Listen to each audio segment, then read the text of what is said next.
అన్నా చెల్లేను. అంతే సమస్య అయిపోయిందా? ఈసారి ఓట్లు ఆడదాం పదండి. తమ్ముడా ఓటు మనకే వేయాలా? నేను నీకు ఓటేయను.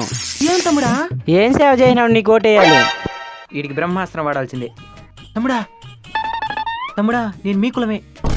నా ఓటు మా తమ్ముడు ఓటు మా ఇంట్లో ఓట్లని నీకేనా? ఎక్సలెంట్. నా సరేం తెలివి నా నీకా. ఇంకెట్టనుకున్నావా? ఇంకొక ఇంటికి పోదాంరా. తమ్ముడా ఓటు మనకే వేయాలా? ఓటు అడిగినావంటే కాలించేస్తాను. ఏం తమ్ముడా అంత మాట అనేసావా? ఎప్పుడో ఇంతకుముందు ఎలక్షన్ అప్పుడు కనబడినావు, మళ్ళీ ఇప్పుడు కనబడుతున్నావు. నీకెందుకు వెళ్ళి రోటా? వీడికి వజ్రాయుధం వాడాల్సిందే. తమ్ముడు ఇట్రా. మీ ఇంట్లో మొత్తం 5 ఓట్లు, ఓటుకి 10,000 లెక్కన 50,000 ఇస్తా. ఓట్లు నాకేసేయండి. పనికి మాల పార్టీకే మన ఓటు, పనికి మాల పార్టీకే మన ఓటు, పనికి మాల పార్టీకే మన ఓటు. ఎట్నా ఇదంతా?